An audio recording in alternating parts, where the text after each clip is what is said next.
Hello student, last lecture हमने problem number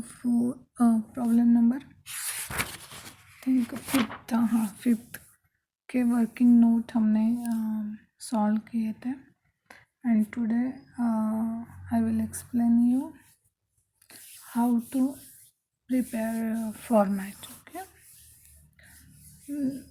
जैसे मैंने आपको बताया था कि जब भी आप एग्ज़ाम आंसर करोगे that time you first prepare format. Okay, means जो भी अगर आपको बैलेंस शीट बताई है तो बैलेंस शीट बनाओ, प्रॉफिट एंड लॉस बताया है तो प्रॉफिट एंड लॉस बनाओ, या फिर बोथ बनाना है तो बोथ, मतलब जो भी पूछा गया है उतना ही बताना है आपको। ठीक है, तो हम फॉर्मेट कैसे बनाएंगे? इन द बुक्स ऑफ जो भी कंपनी, उसका name and balance sheet as on that date, जो क्लोजिंग डेट है वो। फॉर द ईयर एंडेड सिर्फ हम प्रॉफिट एंड लॉस को ही लिखते हैं। मैंने लास्ट लेक्चर में भी एक्सप्लेन किया था, क्योंकि बैलेंस शीट जो होती है वो होल ईयर की होती है, इसलिए हम क्या करते हैं, सिर्फ वो लास्ट डेट को ही हम बैलेंस शीट मतलब जो भी पूरे ईयर का जो ट्रांजैक्शन होता है उसका फाइनलाइजेशन हम लास्ट डे को करते हैं, इसलिए वो एज ऑन दैट डेट होती है balance sheet. But profit and loss हम डे टू डे ट्रांजैक्शन उसमें फील करते हैं, इसलिए फॉर द ईयर एंडेड होता है, पूरे ईयर का उसमें ट्रांजैक्शन दिखाई देता है, मतलब डे टू डे। लेकिन बैलेंस शीट हम डे टू डे नहीं प्रिपेयर करते, पूरी ईयर की बैलेंस शीट होती है बट वो डे टू डे प्रिपेयर नहीं होती, वो लास्ट डेट को प्रिपेयर करते हैं हम बैलेंस शीट, क्योंकि हमें फाइंड आउट करना होता है कि हमारा प्रॉफिट कितना है एंड लॉस कितना है। ओके, मतलब एसेट हमारे पास कितनी अवेलेबल है, लायबिलिटीज़ कितनी है हमारी, और जितना प्रॉफिट हुआ है उसमें से हम लायबिलिटी अभी दे पाते हैं या नहीं, इसलिए हम बैलेंस शीट बनाते हैं। ओके, तो चलो भाई, यहाँ पे आपको ब्रैकेट में नोट डाउन करने की ज़रूरत नहीं, इन द वर्टिकल फॉर्म अगर आपके ध्यान में रहता है तो well and good, otherwise no problem.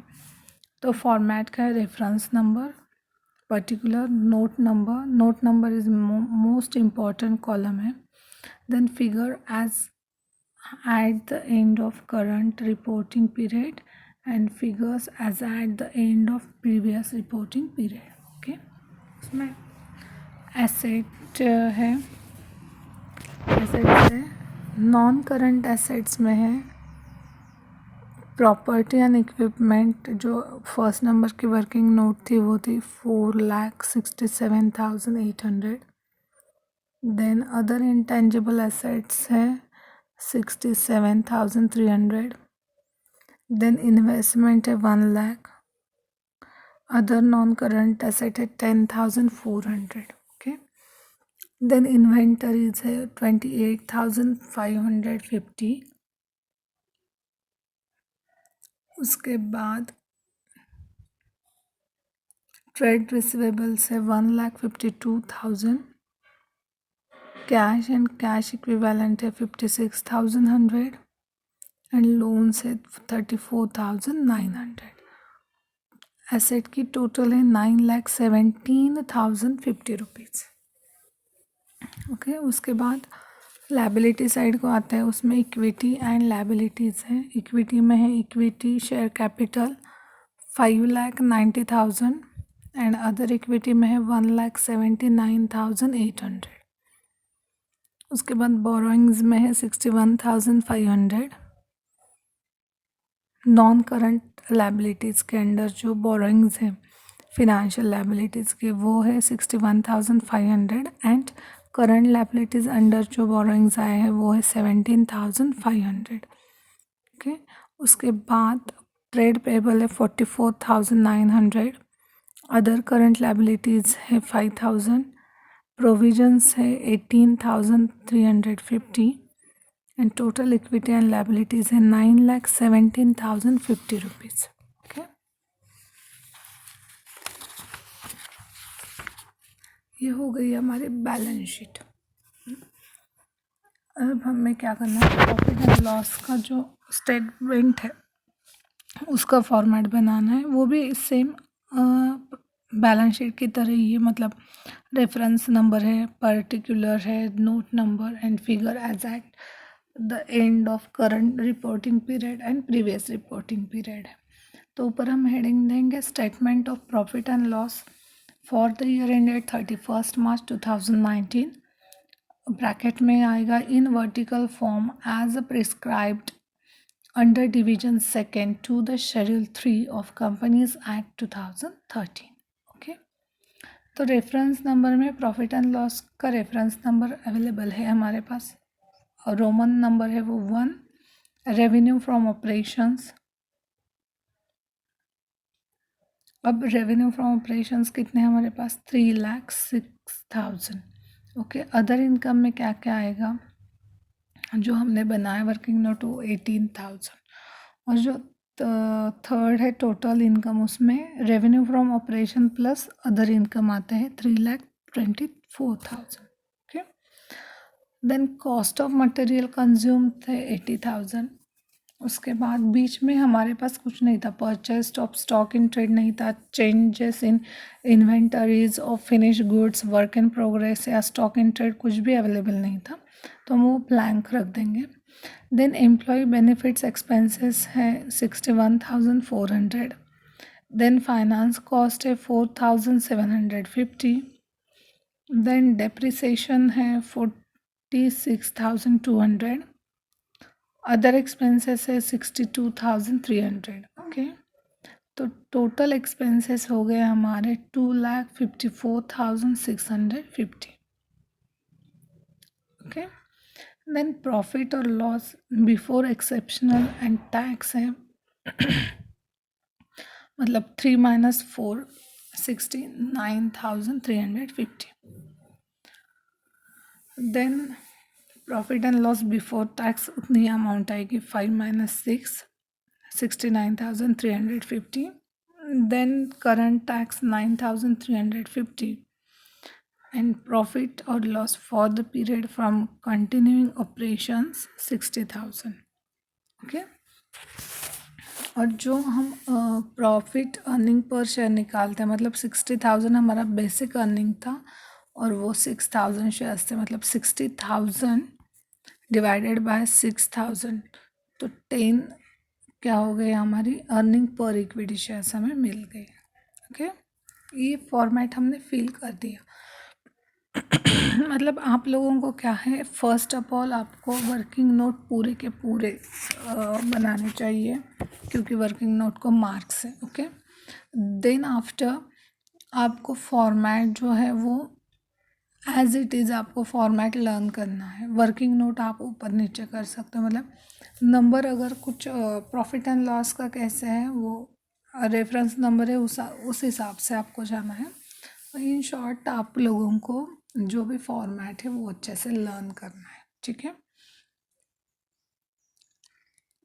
उसके बाद आपको वर्किंग नोट बनाना है और वर्किंग नोट से सिर्फ अमाउंट लेके वो फॉर्मेट में फिल करनी है, ठीक है। अगर आप लोगों को कुछ डाउट है तो मुझे बता देना, मैं और भी एग्ज़ाम्पल आपको बताती हूँ। उससे पहले मैं आपको बताती हूँ, अच्छे से लर्न करो वो अभी जो मैं बता रही हूँ, मतलब सुनो बार बार इसे। क्या मैं एक मतलब पॉइंट है, समरी चार्ट नोट बोलूँगी, मतलब एडजस्टमेंट और उसके इफ़ेक्ट क्या है मैं आपको बताती हूँ, तो आपको बहुत उसका बहुत अच्छे से यूज़ होगा। For example closing stock of raw material है, मतलब उसमें गुड्स और अनसोल्ड स्टॉक भी है, तो आप क्या करोगे, बैलेंस शीट एसेट जो है उसके करंट एसेट के अंडर इन्वेंटरीज में ये ऐड होगा। और प्रॉफिट एंड लॉस का सोचा तो एक्सपेंसेस में जाएगा, कॉस्ट ऑफ मटेरियल कंज्यूम में, मतलब लेस हो जाएगा। It is value at cost price और market price whichever is less, मतलब जब भी हम क्लोजिंग स्टॉक रॉ मटेरियल का कुछ एडजस्टमेंट करते हैं तो उसकी market value and cost price देखते हैं, और विच एवर इज़ लेस हम वो अमाउंट कैलकुलेशन में लेते हैं। ओके।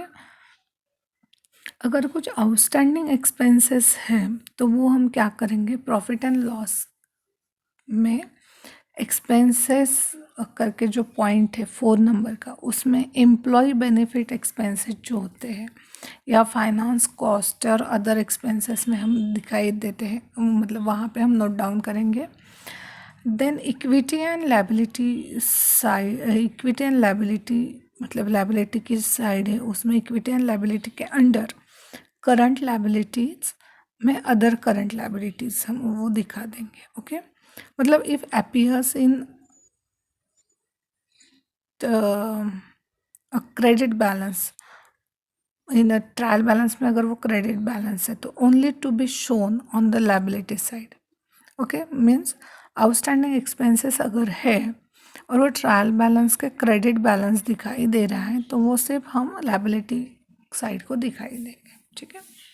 देन प्रीपेड एक्सपेंसेस का भी वैसे ही है। अगर डेबिट बैलेंस है तो हम only to be shown on the asset side होगा। Okay, then outstanding interest on investment है अगर, तो हम क्या करेंगे, वो बैलेंस शीट को दिखाते हैं एंड प्रॉफिट एंड लॉस के अदर इनकम को दिखाएंगे। बट डायरेक्ट और इम्प्लाइड एडजस्टमेंट, इसके ऊपर एडजस्टमेंट होती है, उस हिसाब से ही हम दिखाते हैं। उसके बाद इंटरेस्ट ऑन डिबेंचर का भी वैसे ही, आउटस्टैंडिंग इंटरेस्ट ऑन डिबेंचर अगर आता है तो वो भी एडजस्टमेंट के हिसाब से होता है। अदरवाइज हम क्या करते हैं, प्रॉफिट एंड लॉस के एक्सपेंसेस का एक्सपेंसेस साइड को फाइनेंस कॉस्ट में ऐड कर देते हैं, या फिर बैलेंस शीट के इक्विटी एंड लायबिलिटीज़ के अंडर करंट लायबिलिटीज़ के अंडर या फिर बोरोइंग लॉन्ग टर्म में हम वो दिखाते हैं। ठीक है। डेप्रिसिएशन का भी वैसे ही है। इफ अपीयर्स इन अगर ट्रायल बैलेंस में डेबिट बैलेंस है तो only to be shown in the profit and loss account. Okay, bad debts का भी डिपेंड ऑन एडजस्टमेंट है, क्या एडजस्टमेंट है उसके ऊपर हम उसको profit and loss and asset side को दिखाते हैं। देन प्रोविजन भी अगर है for bad and doubtful debts की, तो वो भी हम क्या करते हैं, डिपेंड ऑन क्या एडजस्टमेंट है या फिर हमने क्या प्रोविज़न बनाई है, उस हिसाब से हम प्रॉफिट एंड लॉस के एक्सपेंसेस साइड को एंड बैलेंस शीट के करंट एसेट के अंडर वो दिखाते हैं। देन अनरिकॉर्डेड सेल्स अगर होते हैं तो उसका क्या करते हैं, preferential order for recording for various adjustment on trade receivables account, मतलब इसका हम करंट एसेट को बैलेंस शीट के एसेट साइड को दिखाते हैं, प्रॉफिट एंड लॉस के रेवेन्यू फ्रॉम ऑपरेशंस के साइड को दिखाते हैं। ऐसे बहुत सारे जो भी हमारे एडजस्टमेंट है वो मैंने आपको एक चार्ट बताया था, बुक में है, वो अगर आपने लर्न किया तो आपको वो अच्छे से वो मतलब फिट हो जाएगा कि कौन से एडजस्टमेंट कब करनी है। फॉर एग्जांपल अब अनकॉल्ड लायबिलिटी है, ये बार बार मतलब हमेशा ये एग्जाम्पल में नहीं आता है, लेकिन कभी कभी आता है कि uncalled liability on investment made in shares, that time foot note to balance sheet हम वहाँ पे मेंशन करते हैं, वो कॉन्टिजेंट लायबिलिटी होती है। ओके, उसके बाद प्रोविजन फॉर टैक्सेशन हमें पता है, it is a charge against profit, जितना भी प्रॉफिट है उस हिसाब से हम प्रोविजन बनाते हैं, या फिर लमसम हमें पता होता है कि हमें कितने टैक्स पे करना है तो हम उस हिसाब से हम वो प्रोविजन करते हैं। तो उसका इफ़ेक्ट हम कहाँ लिखेंगे, प्रॉफिट एंड लॉस के एक्सपेंसेस के उधर टैक्स एक्सपेंसेस और करंट टैक्स, या फिर बैलेंस शीट के इक्विटी एंड लायबिलिटी साइड को करंट लायबिलिटी के अंडर। ओके, तो ये सारे जो एडजस्टमेंट है या फिर कुछ पॉइंट है, ये आपको अच्छे से लर्न करने होंगे, क्योंकि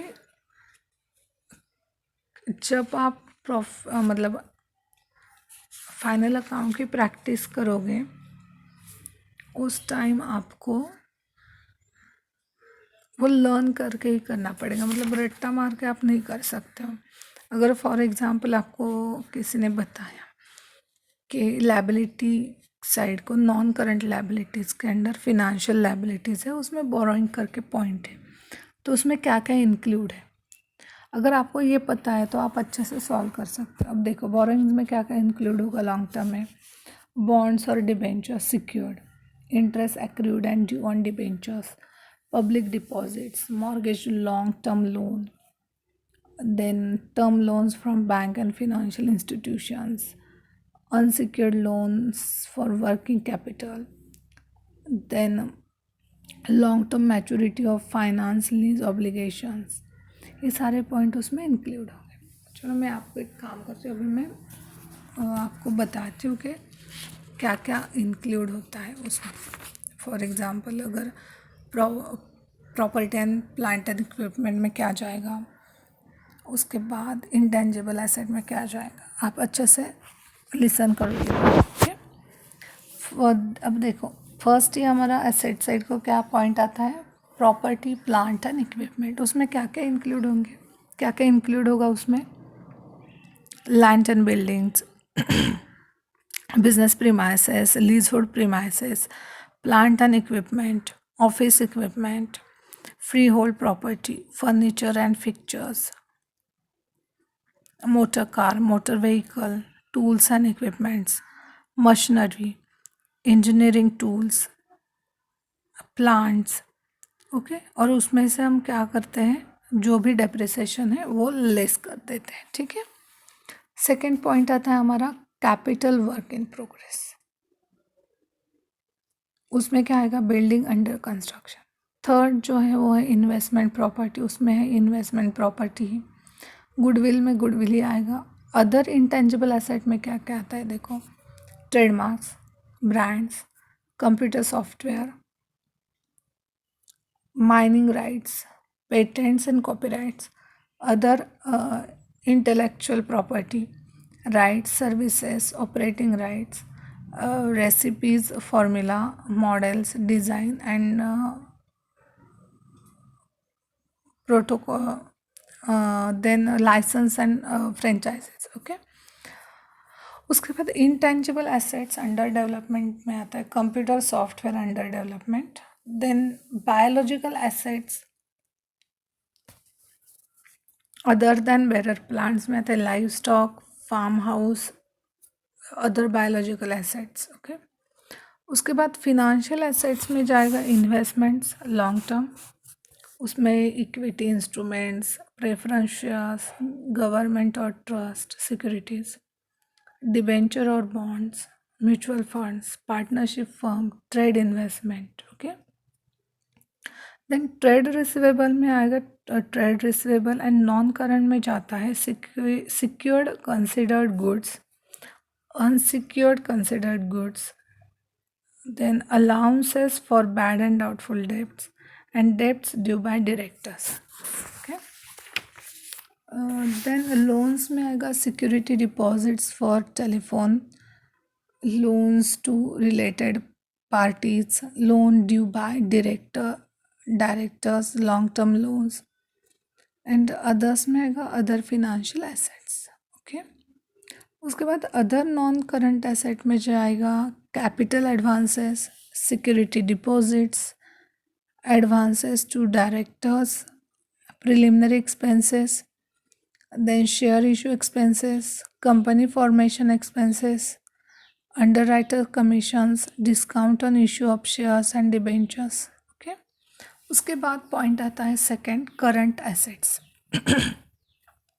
करंट एसेट में हम इन्वेंटरीज देखते हैं, तो इन्वेंटरीज में हम क्या क्या देखेंगे, मतलब क्या क्या इंक्लूड होता है इन्वेंटरीज में, raw material stock, work in progress, stock of finish goods, stock in trade, store and spare parts, loose tools, goods in transit. Okay, मतलब जब हम माल बाहर भेजते हैं तो जो टाइम होता है, अगर हमने पुणे से माल भेजा और वो माल बॉम्बे तक जाता है तो वो बीच में जो टाइम होता है तो गुड, वो उससे बोलते हैं good in transit. Then financial asset में क्या क्या आएगा, उसमें एक होता है investment short term and trade receivable current, and third होता है cash and cash equivalent and bank balance and others, and fifth loans, and last one is others. तो इन्वेस्टमेंट शॉर्ट टर्म में क्या आएगा? Equity instrument, preference shares, government और trust securities, debenture और bonds, mutual funds etcetera. ये देखा हमने। Okay, trade receivable भी देखा हमने। उसके बाद कैश एंड कैश इक्विवेलेंट में आता है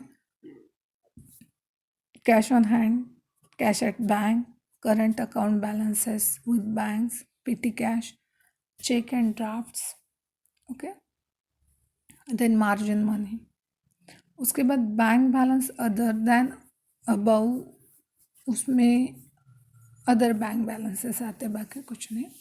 एंड लोन्स में क्या क्या आएगा शॉर्ट टर्म में? देखो, security deposit, deposit with custom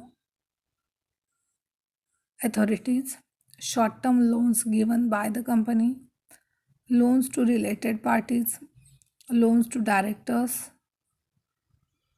then advances to staff, bills receivable and acceptances, expenses prepaid or carried forward, and others में जाएगा other financial assets. Okay, then current tax asset और other current asset में आएगा outstanding income, income receivable, accrued interest on investment or advances.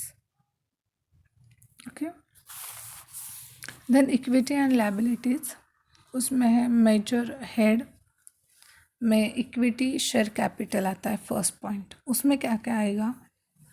Authorise capital जो हम total में नहीं लेते हैं, then issued and subscribe capital, उसमें से अनपेड कॉल्स या कॉल्स इन एरियर्स हम लेस कर देते हैं, then capital reserve, capital redemption reserve, debenture redemptions, share option outstanding, statement of profit and loss, debit balance, surplus means credit balance, then securities premium, and reserve or general reserve, equity share premium, then revaluation reserve, investment allowance reserve, fluctuation fund, development rebate reserve, and staff fund. इस type के सब reserve end fund इसमें आते हैं। Okay, next point जो है वो है नॉन करंट लायबिलिटीज़। उसमें फिनेंशियल लायबिलिटीज़ करके पॉइंट है सब है, और उसमें 3 पॉइंट आते हैं। First borrowing long term, second trade payables, non current and other financial liabilities करके। तो बोरोइंग्स में लॉन्ग टर्म में क्या क्या आएगा?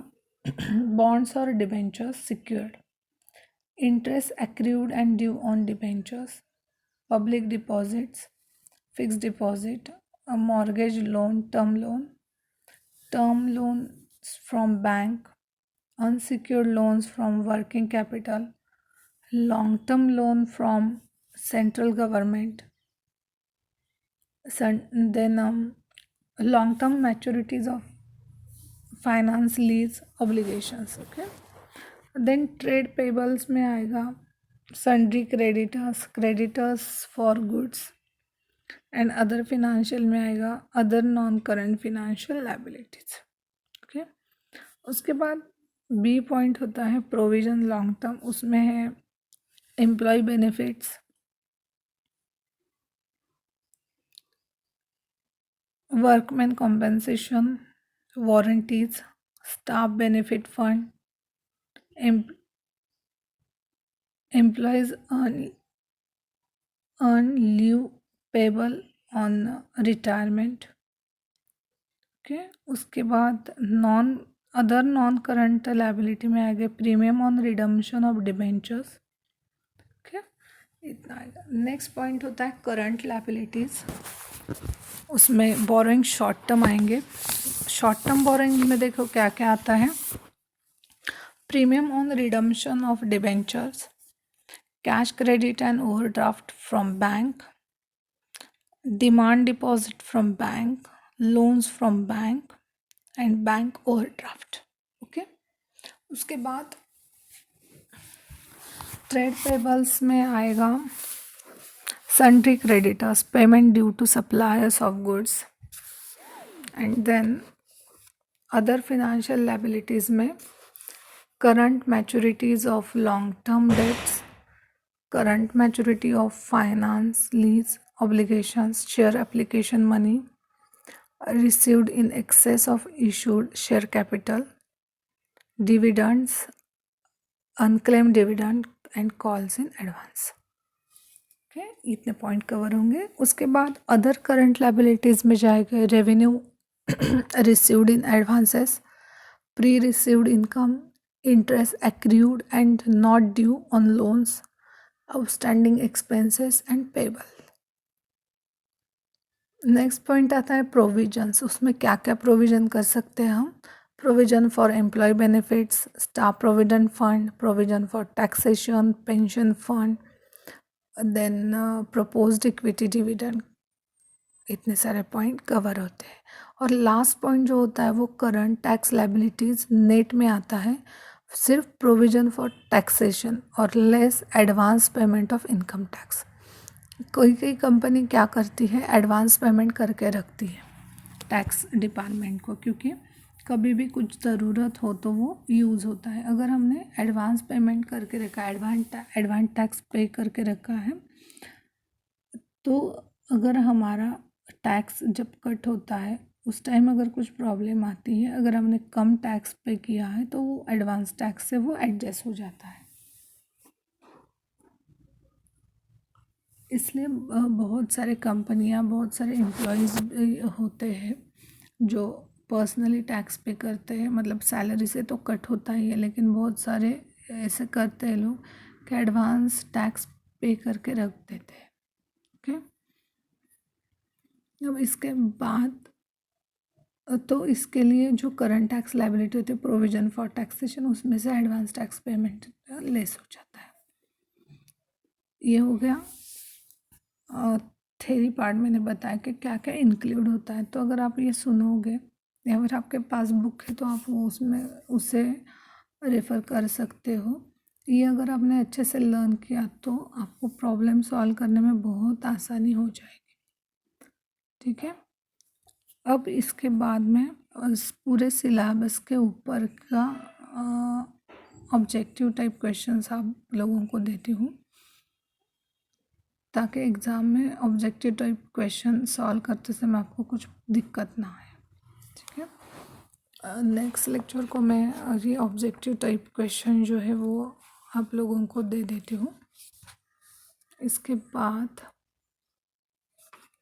और क्या है, फाइनल अकाउंट में शेड्यूल आपको अच्छे से लर्न ही करने पड़ेंगे, उसके लिए कुछ ऑप्शन नहीं है।